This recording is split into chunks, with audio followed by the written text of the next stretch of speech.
Okay, this is a typing demo for this particular 1973 Smith Corona Sterling.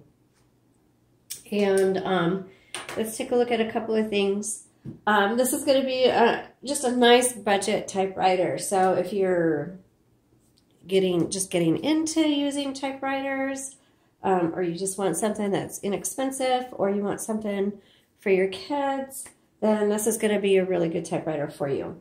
The carriage handles to release the carriage is going to be at the back right here. The one on the left side is missing, so you just use the one on the right and you press it in, and that moves the carriage back and forth.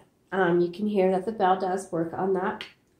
These silver tabs are going to be your margins, so you can set them there. And this is, a lot of times we forget about this metal piece right here, but this will hold your paper in place.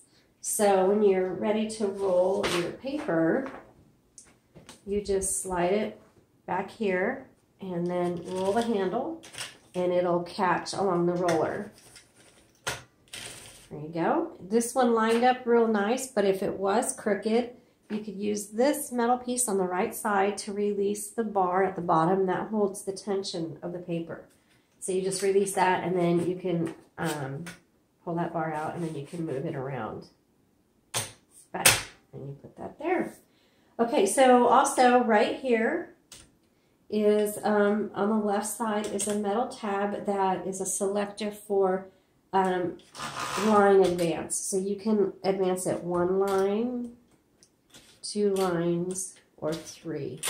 This is good for if you just want space between lines, or if you need to edit, take notes in between lines. I just realized that's crooked. That's what that is for. When it's time to change your ribbon, move your carriage all the way to the left and then open it up. Otherwise, this is going to scrape the top of your typewriter and probably scrape off the paint, and you don't want to do that. So inside, here's your ribbon. The ribbon is a universal ribbon. You can get it on our Etsy site, and it's really easy to pull out and just pop back in. And when you do change them out, make sure, there you go, there's a little, make sure that you thread the ribbon through the guide wires. The black goes on the top, red goes on the bottom. And your ribbon, you should be able to use it many times. So when you get to the end of the spool, the typewriter might lock up, and the font is going to look really faint. And that just means you need to reverse the direction of your spool, and you do that using this tab right here. Just push up or down. It's real subtle. That's all you need. And it now will reverse the direction of the ribbon. Keep in mind that in transport and cleaning, like we still need to detail this one. Just even in doing my videos and in packing, sometimes this will get switched. So if you open it up and you start typing and it's not doing anything, always check the ribbon first. Before you even try to type the typewriter, open this up, make sure, because sometimes in transport this can pop out, these can come out of the guide wires, maybe it's going in the wrong direction.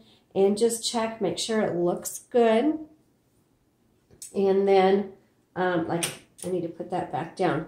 And sometimes you won't know if it's going the right direction until you start typing. But just before, if something ever happens, always check your ribbon and make sure it's going the right direction.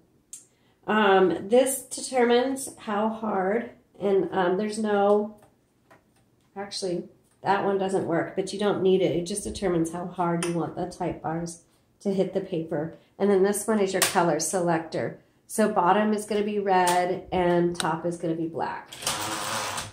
Let's go ahead, and it's a little noisy. It's, like I said, this is going to be a budget typewriter. It is not going to be a top performing typewriter, but it's really good for beginners.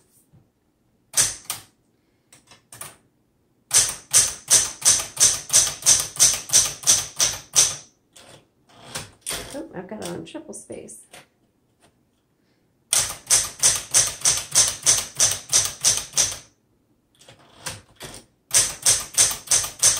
This is an elite font, which means it's 12 characters per inch.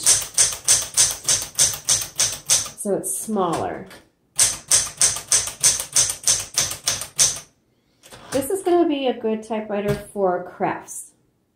I don't recommend this for writing projects, like big writing projects, unless you're doing maybe short stories or poems, or like I said, you're a beginner and you just want something to tinker around on, maybe write some journal entries.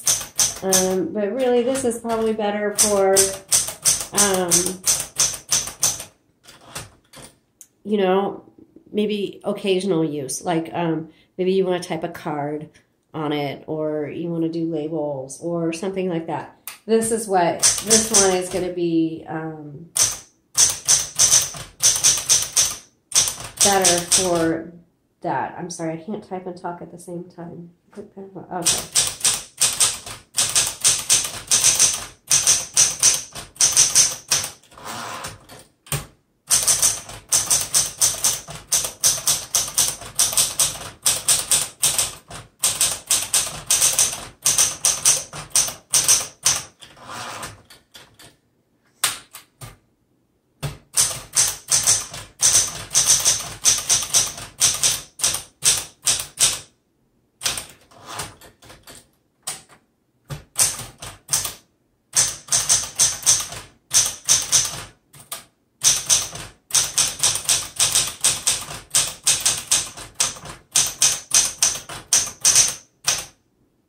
And I'll check the backspace. That works.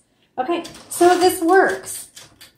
It's a decent typewriter, but I'm going to be honest, this is not a great typewriter. It works. It's functional, but it is not a high quality typewriter. So the price is going to reflect that, and you still should be happy with it as long as you understand. Really, this is just for maybe fun crafts. And just occasional writing. If you're a serious writer, or you want to be a serious writer, or you want to do lots of journaling or writing, this is probably not the best idea for you. There's better ones.